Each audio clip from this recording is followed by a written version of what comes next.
great discussion, guys. I can tell you're really thinking about this stuff. I'd like you to turn the page. And on the back, if you don't have much time, this is going to be your next project, okay?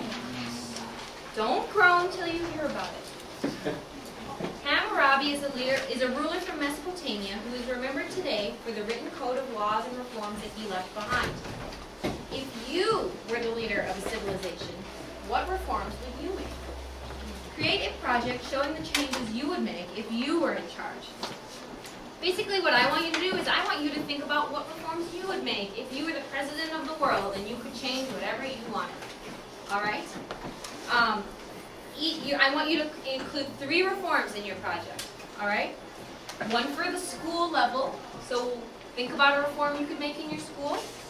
One for the community level. Your community is either your town you live in or the area where you live, with like LeGrand, Gilman, Marshalltown, you know, or your whole state. That could also be your community. And then one for the entire country. So that's going to be a much bigger reform that's going to affect a lot of people, right? For each reform, I want you to include the problem you're targeting. So, for example, the problem with number 14 that we read about if you steal a kid, you get put to death. The problem is that kids are getting stolen. The reform is that if you steal a kid, you get put to death. And then I want you to explain why.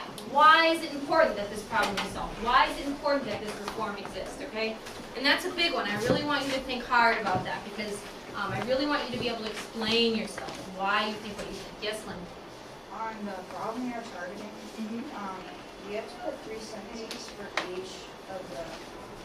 That's a good question. I want you to look at that where it says at least 3 sentences, and I want you to cross out 3 and put 2.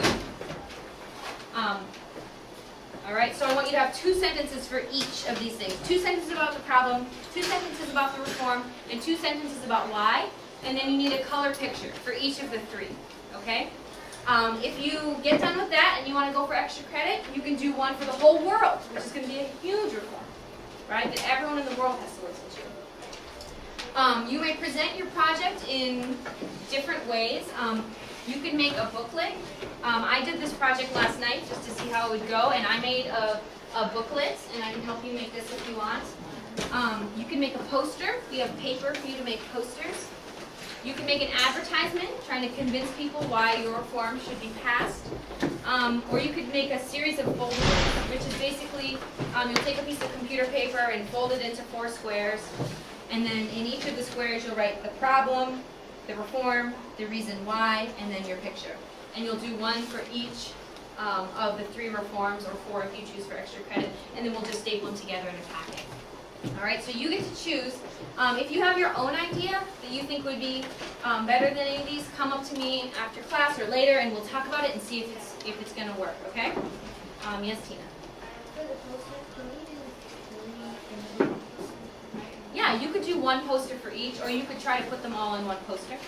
Christian? Yeah, you can look at my book in a minute. Okay? So basically, and your grading is going to be here. Note that you're going to be graded on neatness and completion again. It has to be neat, has to be on time, has to have your name on it, all that stuff. So this is my little book, and I want to give you an example of what I did. My reform for East Marshall Middle School, the problem that I saw was school lunches at East Marshall Middle School are not very nutritious. They are high in fat and sodium. Middle schoolers need healthy diets to grow and be as smart as they can be. The reform, my solution to this problem, replace canned and processed fruits and vegetables with fresh produce. Use lower fat, lower sodium recipes and ingredients for main dishes. Why? Why is it important to do this? Why will my reform fix the problem? Replacing unhealthy food with healthier food will make lunches more nutritious. Our students deserve tasty, healthy food. All right? So that's an example, and then I drew a little picture of a school lunch and a nutrition facts here. And you guys can come up and look at this later if you want.